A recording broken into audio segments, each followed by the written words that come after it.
ipagpapatuloy ang makabagong San Juan. Tuloy-tuloy ang laban para mas makapagsilbi ng lubos sa mga minamahal na San Juaneño. Heto po at balikan natin ang ilan sa mahalagang kaganapan ni Mayor Francis Zamora bilang punong lungsod ng San Juan.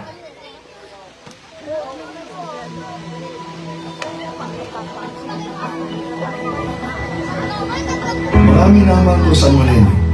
Tunay na napakabilis ng 6 na taon. Parang kailan lamang kung magkakasama tayong nangarap na nasa katuparan ang pagbabago para sa ating minamahal na lungsod. Sa makabagong San Juan na progresibo, ligtas at puno ng pag-asa. Sama-sama tayo nagsumikap, nagsakripisyo at nagmalasakit sa isa't isa.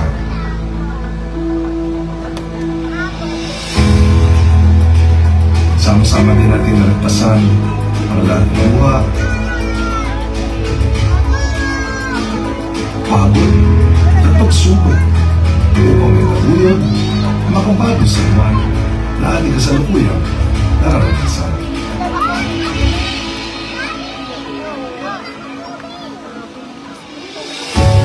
Naalala ko pa, nung tayo ay nasa gitna ng mga matitinding hamon at pagsubok, gaya ng pagpapatupad ng mga pagbabago sa paraan kung paano papatakbuhin ng maayos ang ating lokal na pamahalaan. Ang Greenland Sausage Shaking Crisis, kung saan nakapagligtas tayo ng mga pagtimang hostages. Ang COVID-19 pandemic, ang pagbagsak ng ekonomiya, ang pagsugpo sa droga at kriminalidad, at ang pagpapaunlad ng kalidad ng pamumuhay ng ating mga mamamayan. Kapag-bisig natin inalat ang atas ng buhay ng bawat San Juaneño at naibalik natin ang San Juan sa mapa ng Pilipinas. Dahil sa inyong tiwala at suporta at sa 15-0 na pinaglobo sa Team Makabagong San Juan, napakalayo na ng ating narating. Isa sa mga pinakamalaking tagumpay natin na naabot ay ang mga proyektong pabahay. Sa halimbawa nito ay ang 22-story high-rise King City socialized public housing na kauna-unahan sa buong Pilipinas.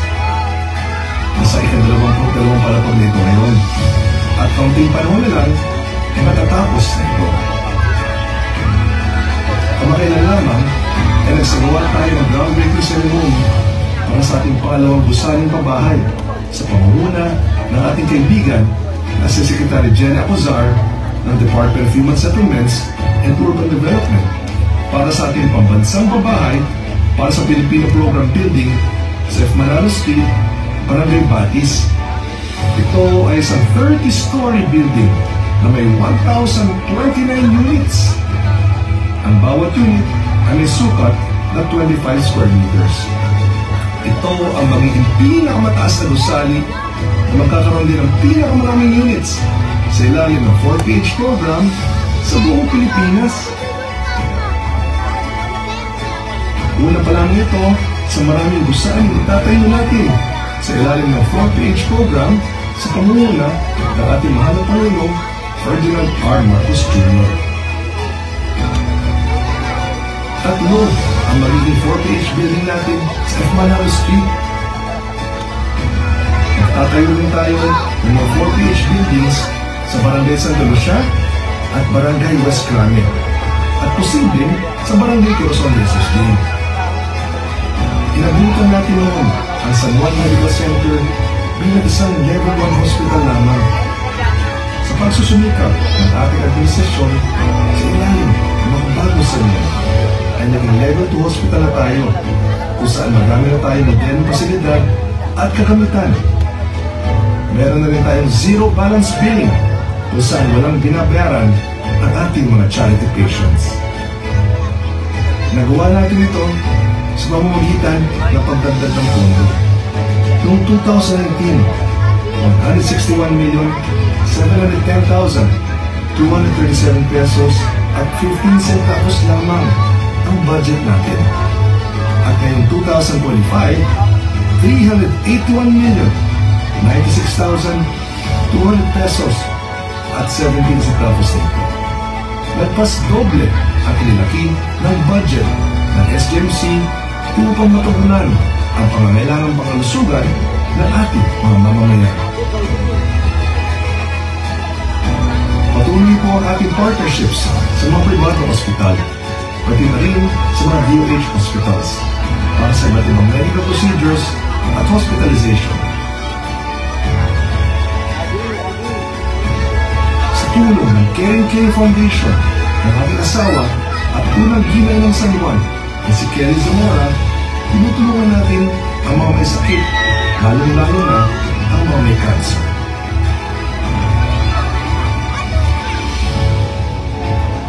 Tayo po ay nakapag-groundbreaking na rin ng ating makabagong San Juan Multi-Level Sports Center na magkakaroon ng isang 25-meter, 5-lane swimming pool at mga pasilidad para sa judo, karate, taekwondo, aikido, pickleball, badminton at sepak takraw, table tennis, boxing, chess, billiards, darts at tennis. Magkakaroon din ito ng isang basketball at volleyball stadium na may mahigit 1,700 seating capacity, indoor jogging track at physical fitness gym. Sa larangan ng edukasyon, siniguro natin na angat ang bawat batang San Juanenyo sa mga pampublikong paaralan. Kaya po sa loob ng ating unang dalawang termino, kinawatkaran ng ating naipagawa ng mga paaralan at multipurpose buildings. Sinisiguro po natin na ang bawat pampublikong paaralan ay may mga makabago at modernong pasilidad na tunay na mapapakinabangan ng ating mga maglakad. Ang mga halimbawa nito ay mga sumusunod: mga wooden covered basketball courts at computer laboratories. Ang mga silid-aralan ay mayroong 55-inch smart TVs at fiber optic internet connection. Meron din fiber optic internet connection sa mga tahanan ng mga mag-aaral. Meron din silang mga sapat na kagamitan gaya ng tablets, school and PE uniforms, makabago sa mga customized rubber shoes mula K-12, pwede rin ang mga daycare learners, at emergency go bags.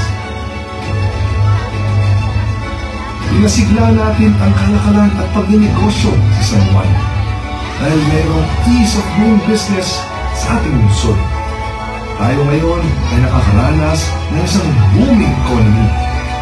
Maraming mga negosyo ang nagbukas noong 2019. Ang kabuang bilang ng mga negosyo nito ay mahigit 6,000 noon. Ngunit ngayon ay mahigit 7,000 na po sila. 7,296 as of March 2025. Tunay nating may pagmamalaki ang mga infrastruktura na inatayo sa lungsod ng San Juan sa tulong ni Congressman Ronnie Zamora at Congresswoman Belle Zamora. Sa loob ng 6 na taon, napakaraming mga bagong gusali at mga pasilidad ang ating naitayo at nabuksan, gaya ng mga barangay halls, multipurpose buildings, health centers, wooden covered basketball courts, at pumping stations. Kasalukuyan din natin itinatayo ang National Government Center One-Stop Shop at ang isang malaking uniform personnel facility na magiging bagong tanggapan ng Eastern Police District, San Juan PNP at San Juan Bureau of Fire Protection. Nabuksan na rin natin ang ating Hall of Justice kung saan si Chief Justice Alexander Hesmundo at ang mga Supreme Court Justices ang nakasama natin sa pagpapasinaya. Meron na rin po tayong Green Hills West Crame Connector Road na nakakatulong upang ibsan ang trapiko sa ating lungsod.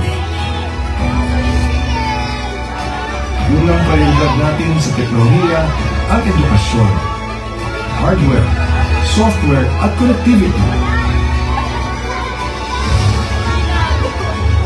Pati na rin sa pakikipagtransaksyon sa ating local government unit, maaari na po magbayad gamit ang mga iba't ibang online payment platforms. Sa mga kalye naman ng San Juan, gamit ang single ticketing system at handheld devices, maaari na magbayad ng multa online o on the spot ang mga traffic violators. Ang San Juan ang mayroong pinakamababang crime volume sa mga lungsod sa buong Metro Manila. At ating sekreto ng tagumpay nito ay ang ating hands-on na pagpuksa sa kriminalidad sa ating lungsod, ang mataas na police visibility at ang pagiging masigasig ay ang San Juan din ang kauna-unahang lungsod sa Metro Manila kung saan 100% ng barangays ay drug cleared na. Personal po tayong sumasama sa mga drug raids at police operations upang maipabot ang mensahe sa mga kriminal na si Mayor Francis Zamora ay seryoso sa pagpapanatili ng katahimikan at kaayusan sa lungsod ng San Juan. Malakas at matatag ang ating City Disaster Risk Reduction and Management Office na kayang magresponde agad-agad sa anumang sakuna o kalamidad. 3 beses rin tayo nakatanggap ng Gawad Kalasag Award para dito. Ang Inter-Barangay Cleanup Drive Contest ay nagpapatibay sa diwa ng operasyon at bayanihan para mapanatili ang kalinisan sa ating mga lansangan. Ang mananalo bilang Pinas Barangay ng San Juan ay tatanggap ng 200,000 pesos. At hindi tayo titigil dito. Ang ating San Juan River Eastway Project at ang magpapatayo ng San Juan Linear Park ay bahagi ng ating malawakang hakbang upang alagaan ang kalikasan sa ilalim ng programang Pasig Bigyang Buhay Muli sa pamumuno ng ating mahal na Pangulong Ferdinand R. Marcos Jr. at unang ginang Lisa Araneta Marcos.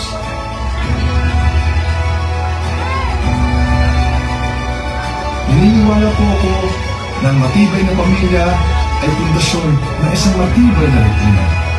Kung kaya't nagsasagawa po tayo ng napakaraming programa para lalong palakasin ang pamilyang San Juanenyo.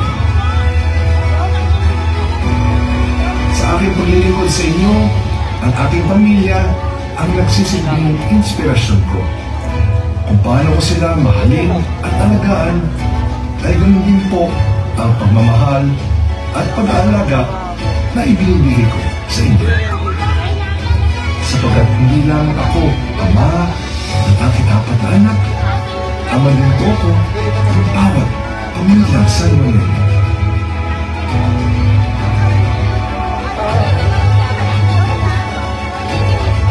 Ang sandigan ng ating makabagong San Juan ay ating tapat na pamumuno.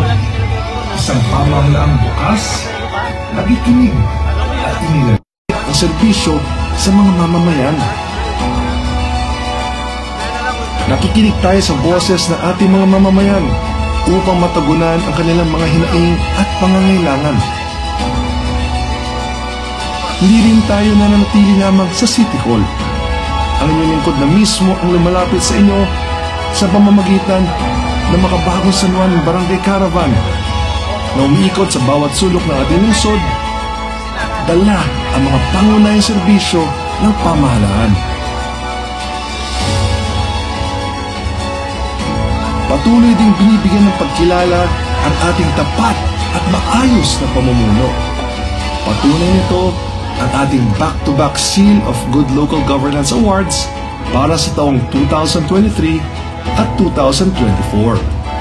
Ito ang pinakamataas na parangal na maaaring ibigay ng DILG sa isang local government unit.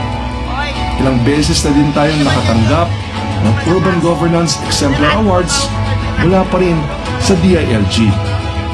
Nabigyan din tayo ng pagkilala ng Department of Finance para sa ating pagiging number 1 sa tax collection efficiency of locally sourced revenues sa buong NCR at number 3 naman tayo sa buong Pilipinas. Mula naman sa Bureau of Local Government Finance, back-to-back awards din po ang natanggap natin bilang lungsod na mayroong second highest current operating expenditures per capita para sa taong 2022 at 2023 sa lahat ng cities sa buong Pilipinas. At tayo po ay lubos na nagpapasalamat sa tiwalang ibinigay sa atin ng ating mahal na Pangulong Ferdinand R. Marcos Jr., dating DILG Secretary Benner Abalos, MMDA Chairman Don Artes, at mga kapwa nating mayors sa kanilang mga inaatas sa atin, gaya ng ating pagiging Metro Manila Council President, Chairman ng Regional Peace and Order Council for NCR, Vice Chairman ng Regional Development Council for NCR, Regional Representative ng League of Cities of the Philippines for NCR, at Deputy Secretary General ng Partido Federal ng Pilipinas. Lubos din po tayo nagpapasalamat kina unang ginang Lisa Araneta Marcos, Chief Justice Alexander Hesmundo at mga justices ng Supreme Court, House Speaker Martin Romualdez, Department of Tourism Secretary Cristina Garcia Frasco, Department of Agriculture Secretary Francisco Chu Laurel, sa Tingog Party List sa pamumuno ni Congresswoman Yada Romualdez at Congressman Jude Asidre, sa lahat ng kanilang suporta sa ating lungsod at sa ating mga mamamayan.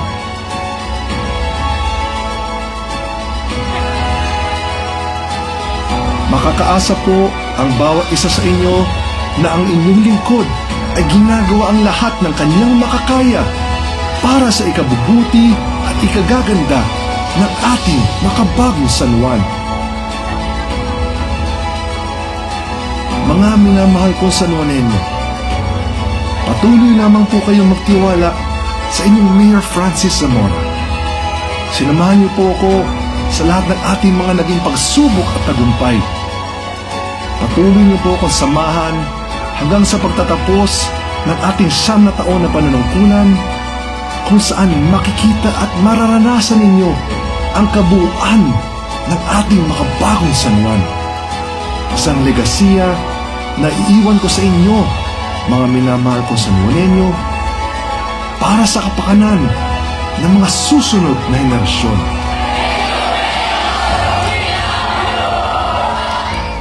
Mabuhay ang makabagong San Juan! Mabuhay ang bawat San Juanenyo!